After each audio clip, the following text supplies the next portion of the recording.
Right before we jump into this video, if you'd like me to send you a free guide to capturing motion in low light situations, just look for this orange box over on froknowsphoto.com, put your name, email address in it, hit send it. I'm going to send you that guide for free.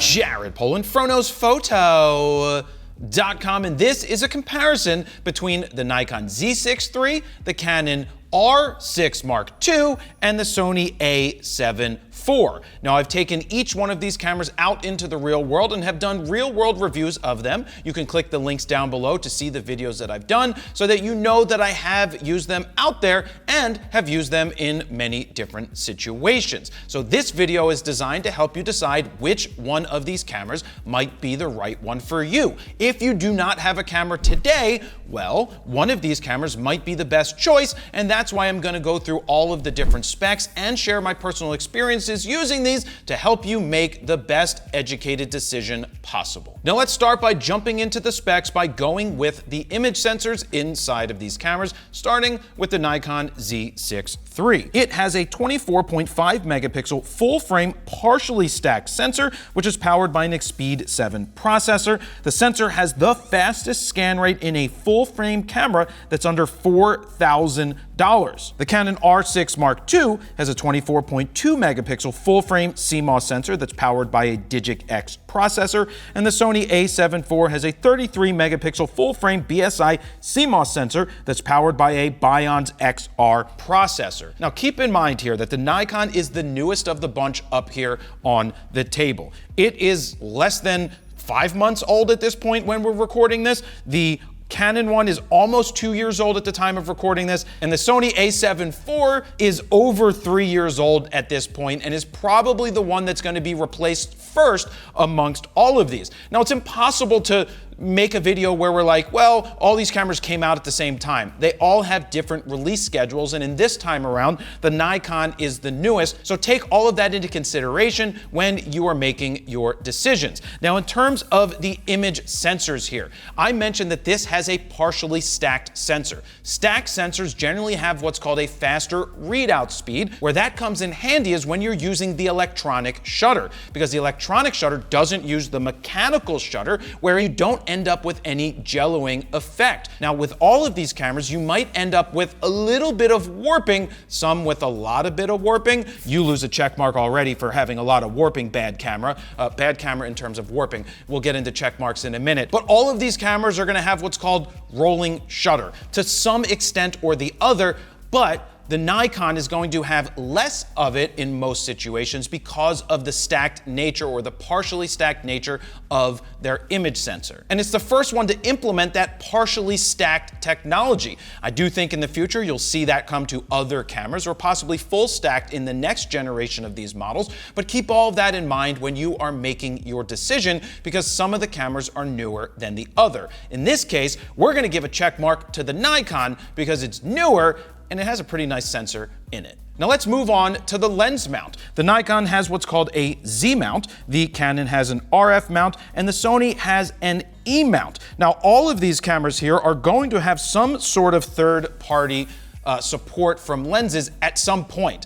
Now, with that being said, the Sony has the most third-party support at this time. They have their Sony native lenses, you've got your Sigmas, your Tamrons, and a bunch of third-party China lenses that are all out for this and compatible with autofocus. The Canon, they've announced that they're going to be doing third-party lenses from Sigma. They haven't mentioned anything yet from Tamron, but there's really nothing on the market full frame that you can get at this time, and it's going to take some time for that to happen into the future. And then on Nikon, they pretty much have a deal with Tamron where they either repurpose Tamron lenses as Nikons or just release them straight up as Tamron lenses. So being able to have third-party lenses is a way to save some money but still get quality glass. In terms of the mounts, my personal choice favorite mount, I'm a Canon shooter at this point, is I love the professional glass that you can get with the Canon RF mount. But Sony has great G Master lenses, and Nikon has very good whatever they call their lenses, the S line or the Gold line, but they also have more affordable lower end 1.4 lenses that they've come out with, which are all great options. So in terms of the mount, I'm not going to give any check marks here, and I know I didn't tell you about check marks, but check marks are meaningless, but you can keep track and see who gets more or the other, and then tell me in the comments how I'm wrong, which camera I told you is the winner, because you kept track of check marks. Check marks don't actually matter, but they do matter. Don't you let anybody tell you otherwise, even me. Check marks matter. Check mark for Jared. All right, fine. Right now, we're gonna go with check mark for the Sony because there are so many third-party options that are great and solid that if you wanna save some money but still get some great glass, you're not gonna go wrong with the Sony E mount.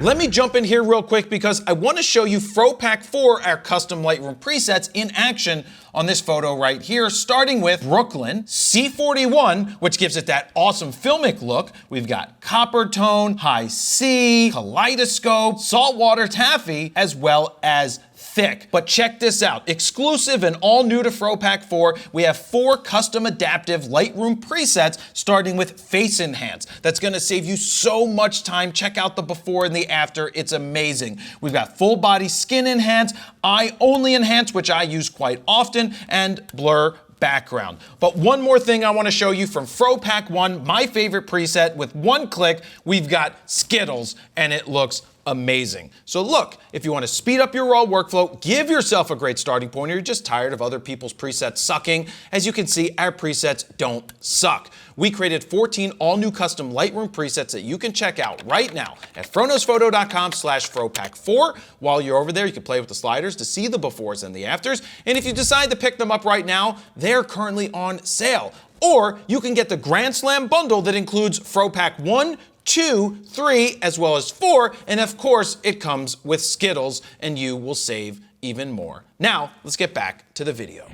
Now moving on to the native ISOs of these cameras, you have 100 to 64,000 with the Z6 III, which is expandable all the way up to 204,800. The Canon does 100 to 102,400 natively, expandable up to 204,800, and the Sony is 100 to 51,200 natively, expandable up to that same 204,800, and nobody should be going into the expanded modes. There's really no reason to do that, especially when these cameras all hold up at, say, 10,000 ISO without a problem. I've gotten great results with the Canon at higher ISOs. I've gotten very nice results with the Nikon at higher ISOs. It's fantastic. Now, being that this one is 33 megapixels, and I didn't mention exactly the major difference here is obviously 24 and 33. It's not that big of a deal, but when you have less megapixels and you go to higher ISOs, you tend to get cleaner looking images with less noise and less grain. And if you're someone just starting out right now, do not fall for the trap of buying noise reduction software from all of those companies that want to try and sell you noise reduction software. You do not need it. Do not waste your money on noise reduction softwares. That's my PSA right there. Check mark for you if you don't waste your money on those softwares, because you will find that you don't need to do noise reduction when you're not extra cropping, and you get your exposure more right than wrong. Just remember that when you're working with it. Keep in mind that when you keep your ISO lower, you end up with cleaner images, but I'd rather have you bump it a little higher and get images that are in focus than cleaner images that end up with motion blur because you didn't have the right shutter speed set. So you're gonna get very good results at higher ISOs with all of these across the board, but this also goes in hand with the different mounts of these cameras, because when you can use better glass, 2.8s or 1.4s or 1.2s, there will be less of a reason to jack that ISO up. If you're using kit lenses, which are those variable aperture lenses that go from, say, f4 to 6.3, you might have to bump the ISO up higher to compensate for the lack of light gathering ability. But all of these cameras are going to do very good when you shoot them in reasonable ISOs. Now moving on to frame rates. The Nikon clocks in at 14 frames per second with the mechanical shutter, 20 frames per second electronic shutter in 14-bit RAW. It has the fastest readout speed of these 3 cameras at roughly 11 millisecond. You can shoot 20 frames per second with pre-shooting modes, which is pretty cool, but it's only in JPEG in this camera. Now they do offer some other interesting modes that give you you a lot more frames per second, like a C30 and a C60, which gives you 30 and 60 frames per second in JPEG with a full frame 24 megapixel image. They even offer you C120, which gives you 120 frames per second. You don't get pre-shooting with these modes, but you will get 120 frames per second in JPEG only, but only at 11 megapixels. It's kind of cool that it has it, but the fact that it isn't RAW for me is kind of a deal breaker. But for most people, and you're just trying to capture some action sports, it's gonna be pretty good for getting something that you can't get with the other cameras up here. Now keep in mind the 120 isn't using the full frame, it's using a DX crop mode. That's why it's only an 11 megapixel file. Another feature that they have in this camera is a variable shutter rate, which allows you to counteract any flickering. There is a 96 megapixel pixel shift mode as well. That's quite a lot that this Nikon offers you. I do wish that the faster frame rates would give you RAW like some of their competitors, but it does not. Now moving on to the Canon right here, you have 12 frames per second with the mechanical shutter, but you get 40 frames per second with the electronic shutter in 12-bit RAW, with roughly a 14 millisecond readout speed, so it's not as fast as the partially stacked sensor Z6 III, but this one doesn't have a stacked sensor, and it is still a pretty fast readout speed. Now you can do 30 frames per second RAW pre-shooting, but it is a really weird implementation of it that they've corrected in the R1 and the R5 Mark II, where it's actually pre-shooting, where you get individual files. The version in this camera that says 30 frames per second is basically shooting like a moving video, and then you have to go in there and pluck out the one file that you want. It's not a great implementation, so it's not something that I would use, but you do get 40 frames per second when shooting RAW, which is faster than Canon's Pro R3, which only did 30 frames per second, and this thing's a heck of a lot cheaper. So you have that. This camera also offers you the variable shutter rate for the anti-flickering to combat that. Now moving on to the Sony, we've got 10 frames per second with both electronic and mechanical shutter in 12-bit compressed RAW. 6 frames per second when shooting in uncompressed or lossless compressed RAW. It has a very slow scan speed at roughly 27 milliseconds. You lose a check mark. You're losing a check mark before I even give any check marks to these cameras, because that is terrible. It's atrocious. Absolutely atrocious. 27 milliseconds is terrible. Now it has no variable shutter option, and it's not meant to shoot with the electronic shutter. Why would you shoot with electronic shutter when it's the exact same frame rate? 10 frames a second with the mechanical shutter, 10 frames per second with the electronic shutter. The only time in this camera that I'm allowing you to use the electronic shutter is if you need to be absolutely silent. But if you are going to be absolutely silent, make sure that you're not shooting a subject that's moving, because they are going to warp and wobble all the way through the frame. Really bad, terrible, no good. 27 milliseconds is a super slow readout speed. That's not to say that this isn't a great camera. You will get great results. It's just slower than these other cameras right here. Now that all of that is out of the way, which one is the best camera up here for frame rate? I mean, the Nikon's pretty damn good at 14 frames per second with the mechanical in 14-bit RAW. But 40 frames per second, even though it's 12-bit RAW, is amazing to get 40 frames per second RAW. I rather have that than something that's doing 120 frames per second JPEG personally. But the Nikon, we're gonna give you a half a check mark, we're giving Canon a half a check mark, and we're deducting 27 check marks here from the Sony because its 27 millisecond readout speed is super duper slow.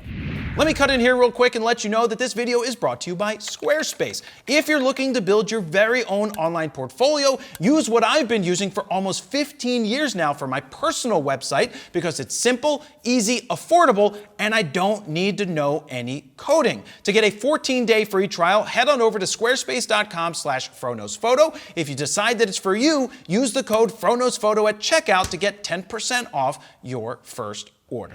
Now moving on to card slots. The Nikon has one CF Express Type B slot and one UHS-2 SD card slot, and you can only write photos to both cards, which I love for redundancy, but you can't do redundant video recording, meaning write the videos that you're recording to both cards at the same time. The Canon offers you two UHS-2 SD cards. They can write both photos and videos to both cards, and the Sony has one CF Express Type A slot and one UHS-2 SD card card slot can write both photos and videos to both cards. Now, if you're new to the camera world, there's different types of memory out there. The CF Express B card is a card that a lot of cameras are using these days. They've come down tremendously in price and they're super fast and super durable, really nice cards. We use ones from ProGrade Digital. There's a bunch of companies that make them. You've got Lexar, you've got ProGrade, you've got SanDisk. I try to use the more reputable ones. The last thing you want to do is buy a no-name brand card and end up having it not do what you want it to do and maybe lose all of the pictures that you just captured. Don't cheap out on memory cards. But the Nikon has the CF Express B and SD. That's really good. Really fast, going to be great for video, going to be great for writing those stills. The Canon having those 2 card slots, cool, I like it. The Sony here having that CF Express A, they're more expensive, though they've come down in price, but at least it gives you both options. It's nice that all of these cameras have redundant capability, meaning 2 cards, you can shoot to both. In terms of speed, the fastest one is going to be the Nikon, but being that these cameras each have 2 card slots, we're giving 2 check marks to everybody, because I'm generous like that. Now moving on to burst rate. The Nikon can do 1,000 plus RAW files. Basically, it's unlimited in its buffer if you're using a CF Express type B card. Now, if you're shooting with the B card and an SD card and you're doing it redundant, the SD card is going to be a heck of a lot slower and take longer to clear the buffer, which is going to hurt your shooting time and your shooting ability. So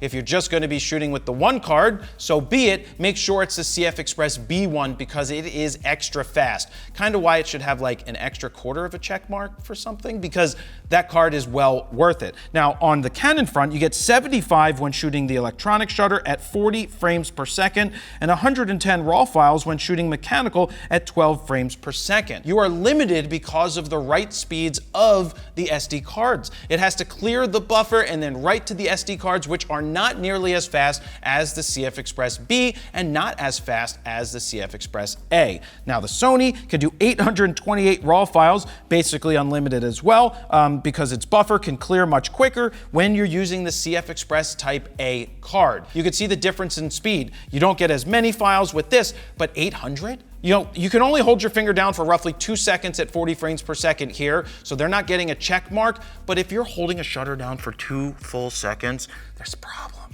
You don't need to do that. Just take your picture, take a burst, take your finger off, another burst, and then it's going to clear the buffer and you really won't have to outrun it. But check mark, we're going Nikon, baby. Check mark to Nikon. Now let's move on to the max shutter speeds. With mechanical of the Z6 III, you'll get 1/8,000th of a second, and you'll get 1/16,000th of a second with electronic. The Canon will do 1/8,000th of a second mechanical, 1/16,000th electronic, and the Sony will do 1/8,000th mechanical and 1/8,000th with the electronic. So they're losing 8,000 check marks again. No way they're winning this. No way for you people counting at home. They're losing 8,000, and then you take 27 off that we already did. They got like 1. Yeah, that equals losing. Now let me explain the difference here. Mechanical shutters have always topped out in professional cameras at 1/8,000th of a second. That's very good for mechanical shutters. But nowadays, when we have faster glass, you've got those f1.8s, you've got the 1.4s, you even have the 1.2 options across the board with these systems. When you're shooting in brighter daylight, wide open at 1.2, you might find yourself in a situation where 1/8,000th of a second at the base ISO of 100 at 1.2 isn't going to work because you've maxed everything out and you can't do it, so you have to raise your aperture. Not with the electronic shutter. To be able to go to 1/16,000th of a second is great for those situations where you want to get that depth of field at 1.2, 1.4, 1.8, and you have to compensate by having a faster shutter speed. You can't do that with the Sony, because 1/8,000th is where it tops out, which is fine. They have other cameras that go to 1/80,000th of a second, the A9 III, but not in this body. So that is your quick lesson on electronic shutters. There's nothing wrong with shooting electronic shutters, especially if you need a faster shutter speed. Now let's get into autofocus. Autofocus is one of the most important things for camera shooters. Unless you're someone who's shooting like macro or subjects that aren't moving, like landscapes where autofocus doesn't matter as much. But autofocus does matter if you're shooting pretty much anything at this point. anything that's moving. Okay, Nikon. You can do subject recognition with IAF. It can detect humans, cats, dogs, birds, airplanes, motorbikes, vehicles, bicycles, and trains. Basically, you've got lock-on tracking where it's using almost the entire sensor to track a subject. IAF is one of the most incredible inventions in the history of inventions. We don't need to ever turn the camera off for most situations with the continuous focus. We just let the camera do its thing because it's really smart and really good. You have a very competent and a very good autofocusing system finally in a less expensive Nikon camera. This one is very good in terms of Nikon cameras autofocus because the Z6 II's autofocus was, you know what? Let's deduct some check marks from the Z6 II posthumously because it sucked with autofocus. This doesn't suck with autofocus, much better. Now on to the Canon. You've got what's called dual pixel AF2 with IAF subject tracking. It can detect humans, animals, and vehicles. Remember, animals also includes birds. It's not separate. And just because Nikon says it can do all of those things doesn't mean it can do all of those things well, just because it's there. Just remember that. I've proven that. The Canon has an auto detect feature that allows it to switch between all three automatically, and it's really good autofocus. I mean, Canons have been doing incredible autofocus with mirrorless cameras for a while. The autofocus in this camera is fantastic. It is top notch, and the Nikon, honestly, holds up pretty well against this camera right here. Now moving on to the Sony, you've got lock-on tracking with IAF. It can detect humans and animals, but doesn't have as good of autofocus as these two cameras here. This is basically Sony's last camera in this generation to not have the AI processor, which they've already put into cameras that are on the market. This, when it gets replaced with the A7 IV, will most likely have much better and much more competent autofocus. I can tell you, when I go and review lenses on this body these days, it just feels slow. Not just from the shooting standpoint at 6 frames a second or 10 frames a second, because it's slow there, but the autofocus, not as sticky, not as good. It always feels laggy, whereas these two cameras do a fantastic job. So in this case, we're just going to take more check marks away from the Sony. You lose more check marks. I don't know how many, you lose them. Let me jump in here real quick and say, are you looking for a mom and pop store to support to buy your camera gear? Well, I like to shop at allenscamera.com, or I go there in person because they're great to deal with. They've been in business longer than I've been alive, and they are a great store to support. So if you're looking for new, used, or to talk to a human being that has a clue, check out allenscamera.com, and don't forget to let them know that the Fro sent you. Now let's move on to video features, because they're not just still cameras anymore. They are full-fledged. I mean, these could be production cameras. You can shoot movies with these. You can shoot movies with anything if you know what you're doing. Remember that. All right, let's get to the Nikon. Full frame 5.4K UHD video recording at up to 60 frames per second in 10-bit 422. Or full frame 4K UHD up to 60 frames per second, which is oversampled from 6K. You can do internal ProRes RAW in full frame 12-bit 6K up to 60p. Internal NRAW video in full frame 12-bit 6K up to 60p. DX cropped 4K up to 120 frames per second, full frame 1080p up to 240 frames per second. You've got N-Log, high-res zoom mode, waveforms, 24-bit line-in input for audio. For example, if you need to plug into an audio board, you can do that and get that nice signal out of it, but you have no digital hot shoe. Kind of awkward at this time when this camera's like 3 years newer than the Sony, and the Sony has a digital hot shoe, but the Nikon still doesn't. Maybe it's a patent issue because Nikon didn't put it into their other cameras either, so it's kind of weird. But on paper, this is a solid video option camera. It's chock full of a ton of options. Anyway, let's move on to the Canon here. You've got full frame 4K UHD video recording at up to 60 frames per second in 10-bit 422, which is oversampled from 6K. You've got cropped Super 35 4K up to 60p available for extra reach. You can do external RAW video output in full frame 10-bit 6K or Super 35 12-bit 3.7K up to 60p. You've got full frame 1080p up to 180 frames per second, C-Log 3. You've got 5-second movie pre-recording, false colors, focus breathing compensation, a digital hot shoe, which is amazing for doing digital audio. For example, I like to plug in the Canon microphones up into this camera that do operate through the digital hot shoe, meaning you can plug a microphone in here and the audio is being sent right through the camera with no plugs needed. So you don't need to use another cable to do that, which gets in the way, which you do with the Nikon. Very solid offerings right here. And the Sony, its video specs give you full frame 4K UHD video recording at 30 frames per second in 10-bit 422, which is oversampled from 7K. You got cropped Super 35 4K at up to 60 frames per second, full frame 1080p up to 120 frames per second, S-Log3 and S-Cinetone. You've got focus breathing compensation, and you have a digital hot shoe for wireless audio. Sony gives you very nice video quality across the board with even their least expensive cameras. This one does fine. Canon does very well. The specs of the Nikon are fantastic. So for now, if we just look at video specs alone, we would give Nikon a check mark. If we start throwing in autofocus and other options, I mean, the Canon autofocus is still going to be really good when it comes to video, but we'll just stick to throwing Nikon a bone right here and giving them a check mark because they did load this with a ton of great options. Now let's move on to image stabilization. All of these cameras have image stabilization. They do it slightly different. The Nikon has 5-axis in-body stabilization, up to 8 stops of stabilization. You got focus point VR mode as well, which is pretty unique. The Canon has 5-axis in-body stabilization, up to 8 stops of IS with certain lenses and 7 stops with most lenses. Now it might get a little warpy with wider angle lenses around the edges when you're shooting video, so just keep that in mind with the ultra wide lenses. You might see some warping with that image stabilization. The Sony has 5-axis in-body stabilization, up to 5.5 stops of stabilization. They have optical active mode stabilization, which is also going to throw in a little bit of an extra crop to compensate when you need extra stability. Now 5.5 stops is not as good as the 8, so we're going to take away 5.5 check marks again from the Sony. Now, I will say the Nikon, really good image stabilization, but if you're a Nikon shooter and you are using a VR lens and you press your shutter halfway down and it looks like your image jumps, yeah, it actually does do that. You're not broken. It does that. The way around that is you activate sport mode when it comes to VR. I don't know why it's not active all the time. That herky-jerky thing makes you miss shots because it changes your composition. So that's weird, but that is the answer and solution and the way around it. Moving on to some extra features of these bodies. I mean, these all feel pretty good in the hands.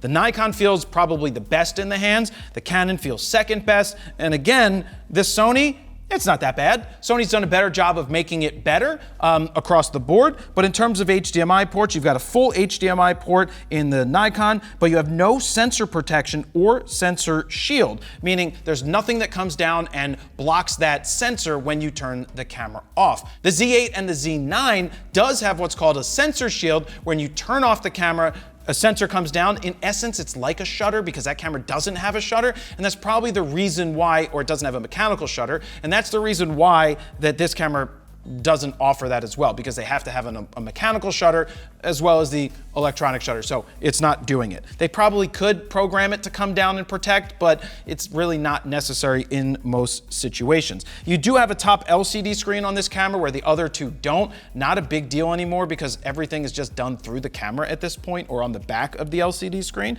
The Canon over here has a smaller micro HDMI port. It does offer you sensor protection, and the Sony, you have full HDMI port, and you do have sensor protection on this bad boy right here. I'm not giving check marks or taking any more away from the Sony because they all feel fine in the hands. They're built very well, they feel good, and they get the job done. Let me jump in here real quick and say, are you tired of posting your images and the only feedback you get are thumbs up emojis or fire emojis from your friends and family, but you want some real deal feedback? I'll give you real deal feedback. That's why I give you 2 different mentorship options. One is a 15-minute rapid-fire mentorship that's recorded, and the other is a 45-minute live call with me via Zoom where I tell you exactly what you need to know. So if you want to sign up for a mentorship, head on over to froknosphoto.com/mentorship and decide on which direction you'd like to go. There's also examples of both of them on the site. So I hope to give you more than just thumbs up and fire emojis.